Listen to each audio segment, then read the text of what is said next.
Right now, there are really two completely different stories being told about Bitcoin. The first one, it's being shouted from every headline, and it's a story of panic, of collapse.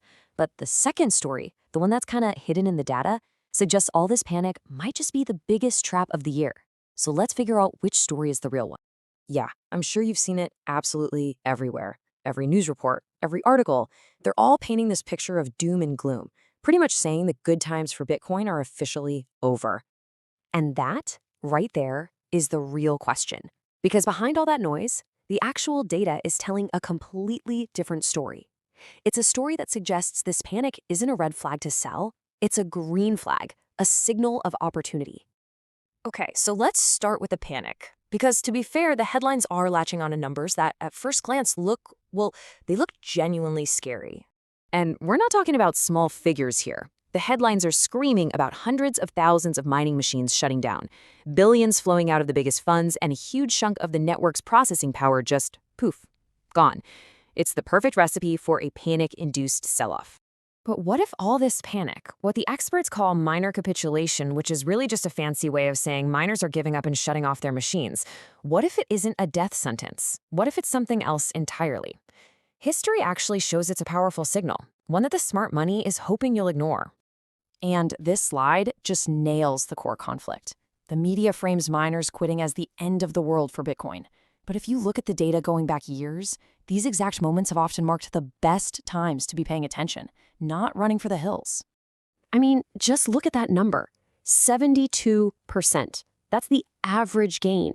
This isn't some minor bump we're talking about. It's a massive, historically consistent rally that has followed the exact same market conditions we're seeing right now.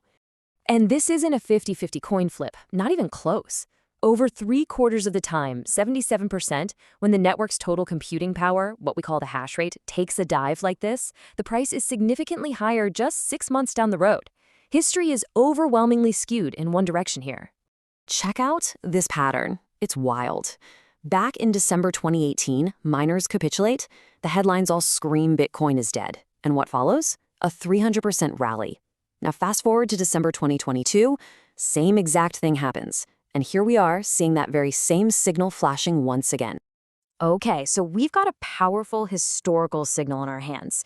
But what about that other scary story, the one about the big institutions selling off? Well, let's actually follow the money and see if that's what's really going on.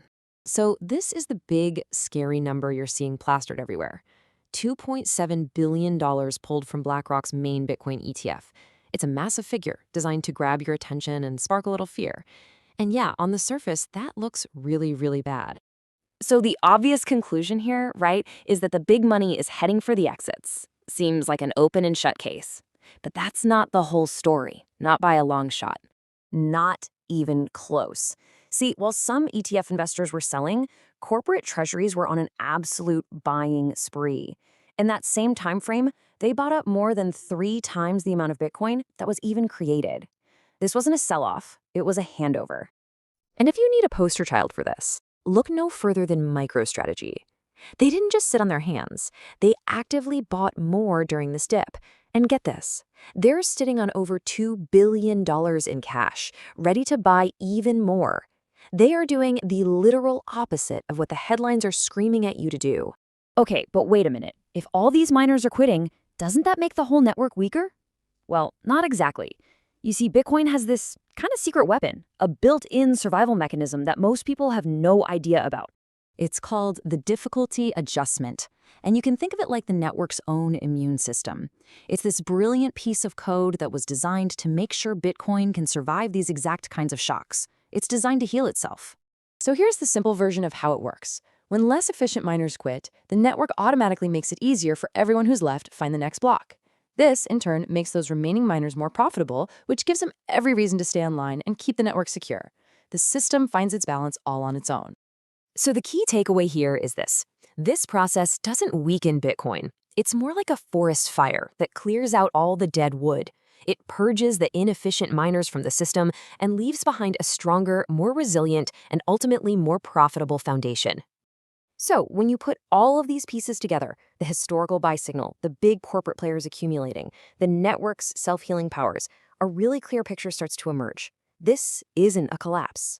In fact, one analyst from CryptoQuant put it perfectly. He called this the year of the great redistribution. And honestly, that's exactly what seems to be happening right under the surface of all this panic.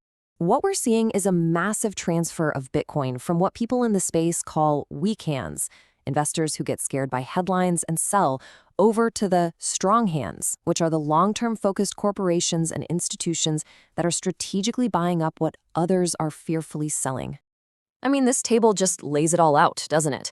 Well, some ETF investors are selling, and the media is spreading fear. The corporate buyers and, more importantly, the historical data are all pointing in the complete opposite direction. It's like two different realities based on the exact same event. And what happens if that historical pattern we talked about, that 72% average gain after a minor capitulation, what if that holds true just one more time? Well, that would put Bitcoin on a trajectory towards around $150,000 by the middle of next year. That's the potential outcome the data is pointing towards. So look, the evidence is pretty clear. This doesn't look like a collapse. It looks like a transfer of wealth, disguised as a crisis. It's a trap. And so the only real question left is, which side of that transfer are you going to be on?